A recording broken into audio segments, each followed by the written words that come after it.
بسم اللہ الرحمن الرحیم۔ حضرت آدم علیہ السلام کے انکار اور بھول کا عجیب قصہ۔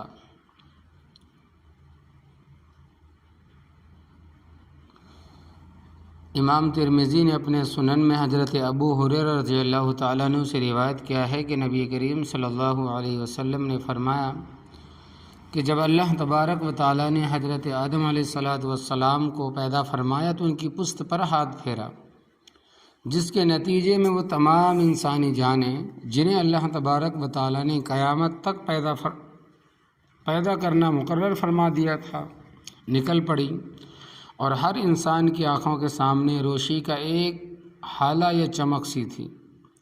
پھر ان تمام انسانی جانوں کو اللہ تبارک و تعالیٰ نے حضرت آدم علیہ السلام کے سامنے پیش کیا۔ انہوں نے فرمایا کہ اے میرے رب، یہ سب کون ہیں؟ اللہ تبارک و تعالیٰ نے فرمایا کہ یہ سب تمہاری اولاد ہیں۔ حضرت آدم علیہ السلام نے ان میں سے ایک آدمی کو دیکھا کہ اس کی آنکھوں کے درمیان پیشانی چمک رہی تھی، جس نے انہیں تعجب میں ڈال دیا اور فرمایا کہ اے میرے رب، یہ کون ہے؟ اللہ تبارک و تعالیٰ نے فرمایا کہ یہ تمہاری اولاد میں سے وہ شخص ہے جو آخری امتوں میں سے ہوگا، اسے داؤد کہا جائے گا۔ آدم علیہ السلام نے فرمایا کہ اے میرے رب، آپ نے اس کی عمر کتنی متعین فرمائی ہے؟ ارشاد ہوا کہ 60 برس، اس کی عمر میں 40 برس کا اضافہ میری عمر میں سے کر دیجئے، یعنی میری عمر میں سے 40 برس کم کر کے اسے دے دے۔ پھر حضرت آدم علیہ السلام کی اجل آ پہنچی، موت کا وقت قریب آ پہنچا تو ملک الموت ان کی روح قبض کرنے تشریف لائے۔ آدم علیہ السلام نے پوچھا کیا میری عمر کے 40 برس ابھی باقی نہیں ہیں؟ ملک الموت نے فرمایا کیا وہ آپ نے اپنے بیٹے داؤد کو نہیں دے دیے تھے؟ جواب میں حضرت آدم علیہ السلام نے اس سے انکار فرمایا، جس کا یہ نتیجہ ہوا کہ ان کا انکار ان کی پوری اولاد میں آ گیا، اور وہ بھی منکر ہوئی، اور آدم علیہ السلام کو یہ بات بھلا دی گئی، جس کے نتیجے میں نسیان کا مرض، بھول کا مرض، خطا کا مرض ان کی اولاد میں بھی پیدا ہوگا۔ اور آدم علیہ السلام نے لغزش کھائی تو ان کی اولاد نے بھی لغزشیں کی۔ امام ترمذی نے ان کو حسن صحیح فرمایا۔ اسی طرح امام ترمذی رحمۃ اللہ علیہ نے حضرت ابو ہریرہ ہی کی روایت سے بھی نقل کی ہے کہ رسول اللہ صلی اللہ علیہ وسلم نے ارشاد فرمایا، جب اللہ جل شانہ نے آدم علیہ السلام کو پیدا فرمایا اور ان میں روح پھونکی تو وہ چھینک پڑے اور فرمایا کہ الحمدللہ، اور اللہ تبارک و تعالیٰ کے حکم ہی سے الحمدللہ کہا۔ رب کریم نے ان کے جواب میں فرمایا کہ اے آدم، اللہ تبارک و تعالیٰ تم پر رحم فرمائے، جاؤ ملائکہ کی ایک جماعت بیٹھی ہے، وہاں جاؤ اور جا کر کہو السلام علیکم۔ چنانچہ انہوں نے یہی کہا۔ فرشتوں نے جواب میں کہا کہ وعلیکم السلام ورحمۃ اللہ۔ حضرت آدم علیہ السلام واپس ہوئے، اپنے رب کے پاس تشریف لائے تو اللہ تبارک و تعالیٰ نے فرمایا کہ یہ تمہارا اور تمہاری اولاد کا آپس میں سلام ہے۔ پھر اللہ تبارک و تعالیٰ نے اپنی دونوں بند مٹھیوں کی طرف اشارہ کر کے حضرت آدم علیہ السلام سے فرمایا ان دونوں میں سے جسے چاہو اختیار کر لو۔ آدم علیہ السلام نے فرمایا کہ میں نے اپنے رب کا دایاں ہاتھ اختیار کیا، اور میرے تو رب کے دونوں ہاتھ دائیں ہی، یعنی کہ سیدھے ہاتھ ہی، الٹا نہیں ہے۔ پھر اللہ تبارک و تعالیٰ نے اپنی مٹھیاں پھیلائی تو ان میں آدم علیہ السلام اور ان کی اولاد تھی۔ انہوں نے پوچھا کہ اے میرے رب، یہ کیا ہے؟ فرمایا کہ تمہاری اولاد ہے۔ انہوں نے دیکھا کہ ہر انسان کی عمر اس کی پیشانی پر لکھی ہوئی ہے، اور ان میں سے ایک شخص کو دیکھا کہ ان میں سب سے زیادہ روشن اور چمکدار ہے۔ پوچھا کہ اے میرے رب، یہ کون ہے؟ فرمایا کہ یہ تمہارا بیٹا داؤد ہے، میں نے اس کی عمر 40 برس لکھی ہے۔ آدم علیہ السلام نے فرمایا کہ اے میرے رب، ان کی عمر میں 60 سال کا اضافہ میری عمر سے کر دیجئے۔ فرمایا کہ تم جانو۔ پھر اللہ تبارک و تعالیٰ نے فرمایا کہ تم جنت میں رہو جب تک اللہ تبارک و تعالیٰ چاہے۔ پھر اللہ تبارک و تعالیٰ نے انہیں جنت سے زمین کی طرف اتارا۔ زمین پر اترنے کے بعد حضرت آدم علیہ السلام اپنی عمر کے سال شمار کرتے تھے۔ پھر ان کے پاس ملک الموت آئے تو آدم علیہ السلام نے فرمایا کہ تم نے آنے میں جلدی کی، میری عمر تو 1000 برس مقرر کی گئی ہے۔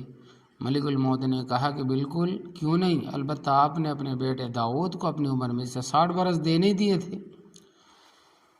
آدم علیہ السلام نے ان کی اس بات سے انکار کیا تو اس کا نتیجہ یہ نکلا کہ ان کی اولاد نے بھی انکار کی ریت اپنائی، وہ بھول گئے تو نسیان ان کی اولاد میں بھی ہوا۔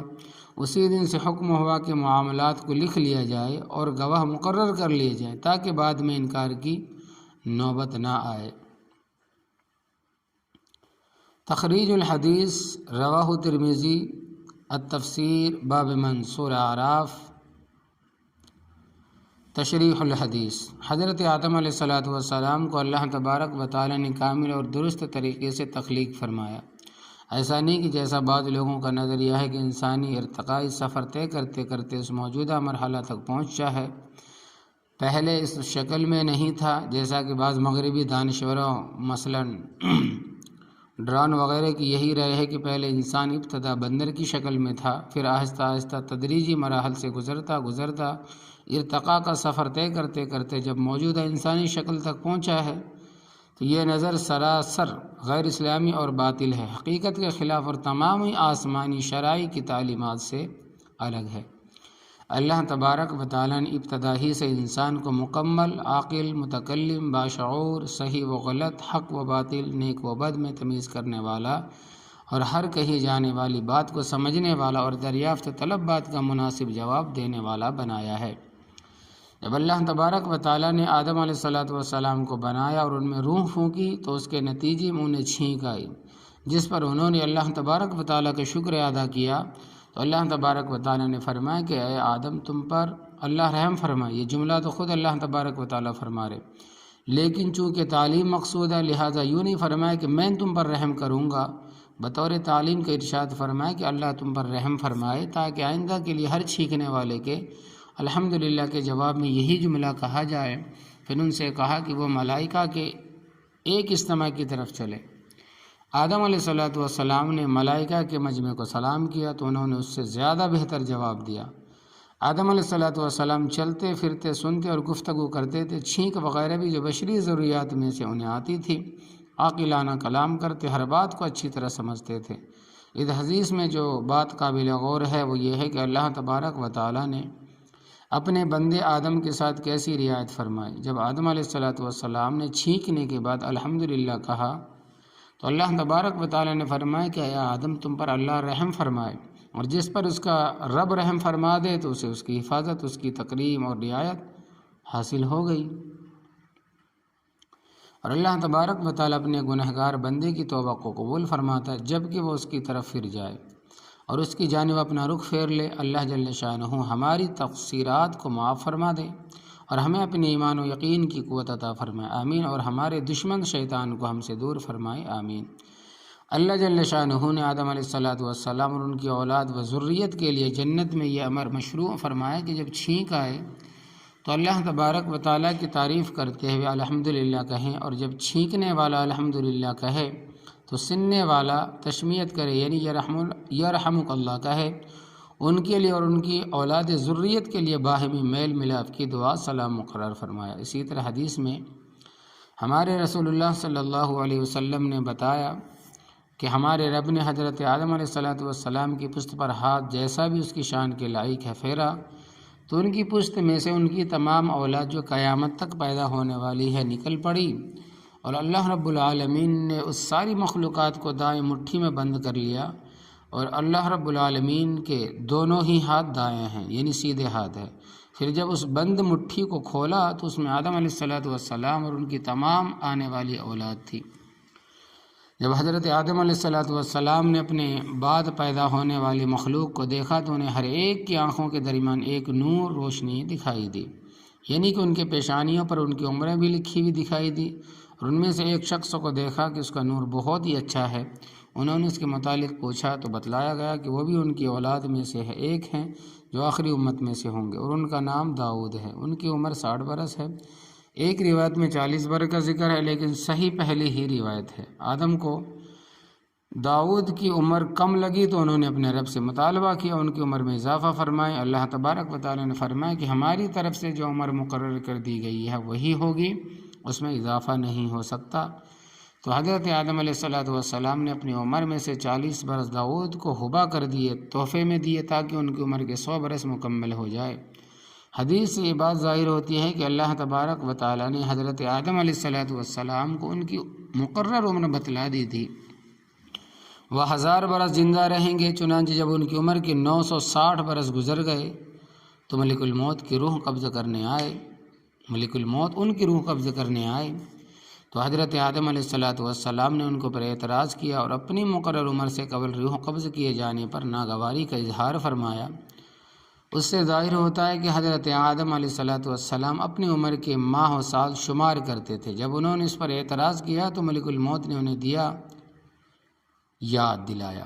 آپ نے اپنی عمر میں سے 40 برس تو اپنے بیٹے داؤد کو ہدیے میں دیے، لیکن آدم علیہ السلام نے اس کا انکار کیا۔ انہوں نے اپنی عمر کے 40 برس کسی کو ہبا کیے تھے اور آدم علیہ السلام بھول گئے تھے۔ ان کا انکار نسیانن تھا، عصیانن نہیں تھا، یعنی کہ بھول جانا تھا، غلطی نہیں تھی۔ چنانچہ آدم علیہ السلام کی اس بھول کا توریثی اثران کی ذریت پر بھی پڑا اور نسیان بنی آدم کا خاصہ بن گیا۔ انسانوں نے اپنے باپ آدم علیہ السلام کی طرح انکار کیا اور جس طرح وہ بھول گئے اسی طرح انسان بھی دنیا میں آ کر اللہ تبارک و تعالیٰ کے عہد کو بھول گیا ہے۔ یہی وجہ ہے کہ اللہ جل شانہ نے ہر معاملے کے وقت اسے لکھنے اور گواہ بنا لینے کو لازم فرمایا تاکہ انکار کرنے والوں کا انکار اور بھولنے والوں کی بھول کو دور کیا جا سکے۔ چند عبرت و نصائح۔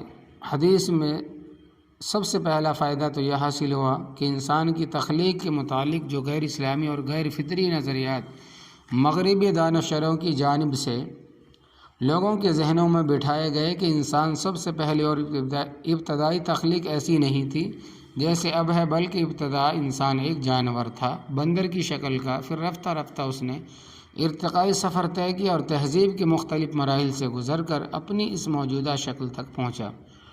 ڈراؤنی نظریے کو جو ایک بے دین گمراہ فلسفی کی اپنی ذہنی اختراع کا نتیجہ ہے، اگرچہ اہل مغرب نے بہت زیادہ فروغ دینے کی کوشش کی اور بہت سے ایمان والے مسلمان ذہنوں نے بھی اس کو قبول کیا، لیکن حقیقت واقعتاً تو اللہ رب العالمین جو خالق ہے انسان کو اور انسان کو اشرف المخلوقات کا شرف عطا فرمانے والے ہیں، وہ 14 صدیوں قبل ہی بتلا چکے ہیں کہ نبی کریم صلی اللہ علیہ وسلم کی زبان اس حقیقت کا اظہار فرما دیا۔ انسان روز اول ہی سے مکمل صحیح صورت میں تخلیق کیا گیا، اپنی تمام تر جسمانی، ذہنی و اخلاقی صفات کے ساتھ مکمل پیدا کیا گیا، اور انسان کی تخلیق جیسی ابتدا میں تھی وہی انتہا میں بھی ہوگی، اور جیسی انتہا میں ہوگی وہی ابتدا میں بھی تھی۔ حضرت آدم علیہ السلام کو اللہ تبارک و تعالیٰ نے تخلیق کے اعتبار سے کامل فرمایا تھا۔ ان میں خلقت کے اعتبار سے کوئی نقص نہیں تھا، نہ ظہری نہ جسمانی، بلکہ ان کی کمال خلقت کا یہ عالم تھا کہ ان کا قد 60 ذراع گز تھا۔ ان کے بعد سے جتنے بھی انسان آتے رہے ان کے قد و قامت میں بتدریج کمی آتی گئی، یہاں تک کہ موجودہ قد و قامت پر اگر انسان کا قد ٹھہر گا اور قیامت کے روز اللہ جل شانہ تمام اہل جنت کو جنت میں حضرت آدم علیہ السلام کی صورت میں داخل کریں گے، یعنی کہ سب کا قد حضرت آدم علیہ السلام کے جتنا ہوگا۔ چنانچہ صحیح بخاری اور مسلم میں ایک حدیث نقل کی گئی ہے کہ رسول اللہ صلی اللہ علیہ وسلم نے ارشاد فرمایا، اللہ تبارک و تعالیٰ نے حضرت آدم علیہ السلام کو پیدا فرمایا، ان کا قد 60 ذراع گز تھا، پھر ان سے فرمایا کہ جاؤ ان ملائکہ کو سلام کرو اور جو جواب دے اسے غور سے سنو، وہی تمہارا اور تمہاری اولاد کا باہمی سلام ہے۔ آدم علیہ السلام نے جا کر السلام علیکم، تو فرشتوں نے جواب میں کہا کہ السلام علیکم ورحمۃ اللہ۔ انہوں نے رحمۃ اللہ کے الفاظ زیادہ کہے، اور جنت میں جو شخص بھی داخل ہوگا وہ حضرت آدم علیہ السلام کی صورت قامت پر داخل ہوگا، یعنی لمبائی اتنی ہوگی، اور ان کے بعد سے اب تک مسلسل انسان کے قامت میں کمی ہوتی رہی، یعنی کہ لمبائی میں گھٹتے رہے۔ یہاں یہ بات بھی واضح رہے کہ حضرت آدم علیہ السلام کی تخلیق مرحلہ دار نہیں تھی، بلکہ ایک ہی مرحلہ میں کامل تخلیق کی گئی تھی، لیکن بعد کے انسانوں کی تخلیق ایک مکمل تدریجی مرحلہ ہے، جس کی ابتدائے رحم مادر میں نطفے کی صورت ہو جاتی ہے، پھر علقہ، پھر مضغہ، پھر ہڈیوں پر گوشت چڑھانے کے مراحل سے گزر کر نفخ روح جان پڑنے کے مرحلے کے بعد انسان کی تخلیق پوری ہوتی ہے۔ پھر اللہ تبارک و تعالیٰ اپنے قدرت کاملہ سے اسے دنیاوی وجود جسم عطا فرماتے ہیں۔